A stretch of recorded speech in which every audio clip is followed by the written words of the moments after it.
Orbea have just released a brand new road bike. This is now the 7th generation of their classic, the Orca.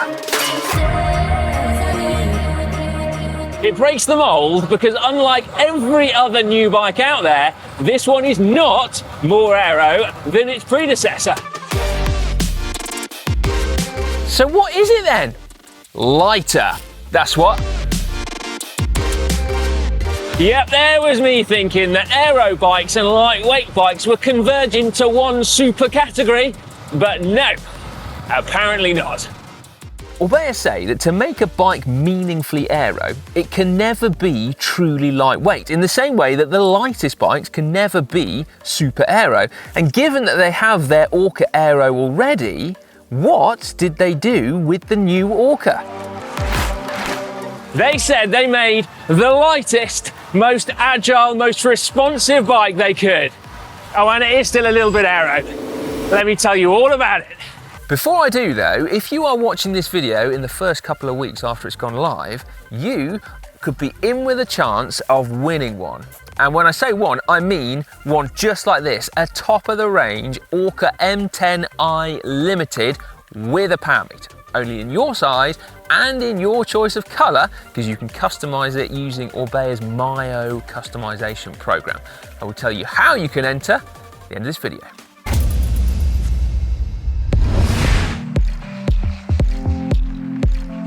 So here is the new Orbea Orca. As I said, it's the 7th generation of this model, and actually it's the 4th generation that I have had the privilege of riding, and I've got to say, I have been dying to ride this new one too. Why? Well, here are your headline stats. Gone are the dropped seat stays, a striking departure from the status quo. Orbea have tweaked the geometry ever so slightly, shortening the chainstays to just, nerd alert, 408mm to make the bike even more nimble and responsive. It is not aero, but aerodynamics haven't been ignored. Orbea have integrated the cables, hidden the seat clamp, and made the fork more aero too. Because if it doesn't add weight, why not? The bike also has new wheels from Oquo, and tyre clearance on it is up to 32mm. And what about the weight? Well, it's just 750 grams for the top-end OMX model frame and 360 grams for the fork. A more affordable OMR model is 1,030 grams for the frame. So this isn't the lightest frame out there, but as with any new bike, its designers and engineers have to create something that they feel best meets all of their overall objectives. So whilst in this case, lightweight was the priority, Orbea say they actually started out with a target stiffness in mind. Basically, it's all very well having a mega light bike, but if it flexes like a wet noodle every time you put power to the pedals, it's not going to go very fast, and crucially, it's not going to feel very fast either. Orbea said that with this one, they wanted it to feel like a rocket ship under even the most powerful of climbers. I mean, technically they didn't say rocket ship, I said that. I think their words were efficient power transmission, but you get the gist. Now, one thing I found interesting is that they've also said that this bike is even stiffer than the Orca Aero, but actually less stiff than the previous generation Orca. And I gotta say, I like to think of myself as a bit Princess and the Pea when it comes to bikes, but I can't say I've noticed any drop in power transfer efficiency between this and the previous Orca, but nor does it feel demonstrably stiffer than the Orca Aero. It just feels good.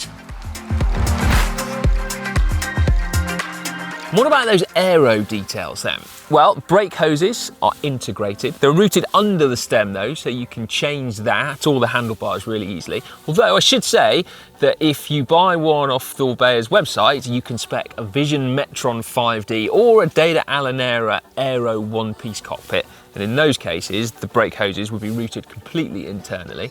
The fork has been designed to be more aerodynamic, and the seat clamp too. I have no idea how many fractions of a watt it'll save, but it is super neat, and it also gives rise to this unique tube junction here, certainly striking in an era of ubiquitous dropped seat stays. And I did ask Orbea about it actually. They seemed quite pleased to have been asked. I think it was something they've been sweating over the details.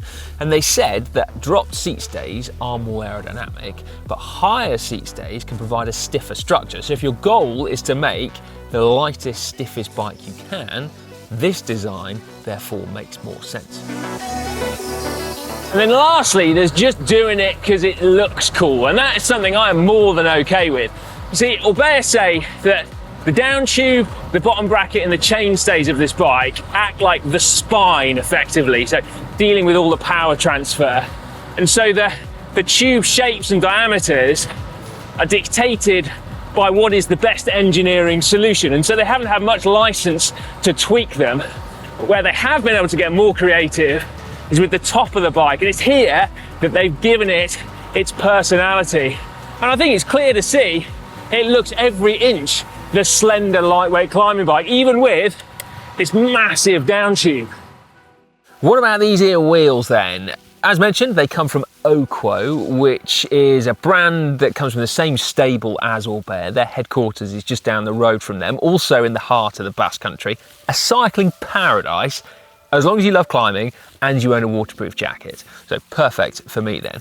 Now, at the same time as launching the new Orca, Oquo have launched a raft of brand new wheels. So they have road models and all road / gravel models in various different depths and specs as well. And when I say raft, that means 8, by the way. The road ones, of which I've got an example here, are called the Road Performance, abbreviated to RP. And they come in 3 different specs: Limited, Team and Pro, all with zip hubs, but different zip hubs and laced to different rims as well. So the entry-level Pro model, for example, is an alloy rim. The Limited and the Team are carbon rims. The Top Flight Limited is available in a 57, a 45 or a 35mm depth. The Team ones are available in a 45 or a 35, and the Pro one is available in a 35mm depth. The all-road / gravel ones are called Road Control, or abbreviated to RC. They are only available in 1 depth at Team or Pro level.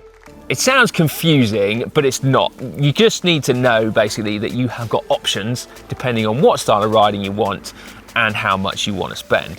Now, these ones here are the RP35 Limited. So the top of the range, super light. They come in at just 1,360 grams for the pair. The rim is 21mm internally. It is a micro hook design, so not hookless, not your old school standard hooked rim as well. The gravelly all-road wheels, the RC ones, come in a 25mm internal width as well. Now, before I leave all of these nerdy details, can I draw your attention to the dust caps on the tubeless valves here? Never did I think I'd be talking about that. I went to pump the tyres up on this bike this morning, and then I was going to dispense with the dust cap because on a lightweight bike, why would you have dust caps on? And then I found that it's got an integrated valve core removal tool as part of the dust cap. And I thought, I've never seen that before. What an amazing touch. So these have escaped going in the spares drawer, and they still grace my bike at a penalty of about 4 grams. What about those all-important prices then? Well, at the very top end, with either Dura Ace or SRAM Red and with a power meter, it's €10,999 or $11,599, but the range drops right down to €3,399 for the OMR level frame, but still with Shimano 105 Di2. And then what about the complete bike weights then? Well, out of the box, with no pedals, mine weighed in at just 6.6 kilos. Now, Orbea have also supplied a whole load of calculations with this bike about how much time and energy you save on climbs at certain speeds and certain gradients. But I sense that with this bike, it's more about a feeling than pure numbers. And it's that feeling that, in spite of the pro peloton racing headlong into a world of marginal aero gains, a significant number of racers still choose lightweight bikes. And more importantly, so many of you still prioritize lightweight over aerodynamic. And I get that. Aero marginal gains are so intangible sometimes and so costly. Plus, often you make some pretty major style sacrifices on the ultra of speed as well. Whereas a lightweight bike, I mean, just picking it up feels incredible.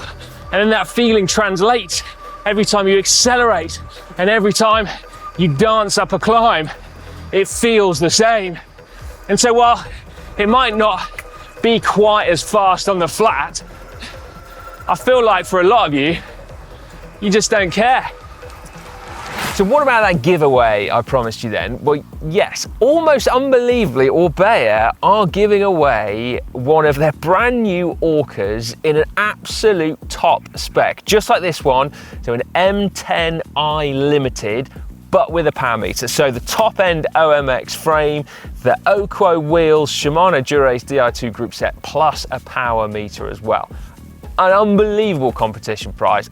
I kind of think like one of the best ever on GCN, so make sure you enter. You'll also get the opportunity to customize your new bike as well via Orbea's Myo customization program, so you can choose the paint job that it gets. It'll be sprayed up in the Basque Country to your specifications as well. So to enter, click on the link in the description beneath this video. But I also really want you to get stuck in the comment section as well, because the aero versus lightweight bike debate is now back on the table. After years of being educated about the importance of aerodynamics, how do you feel about a bike being released that's all about the pure pleasure of climbing? I want to hear your thoughts, so get involved in the comment section. And if you've enjoyed this video, please give it a big thumbs up.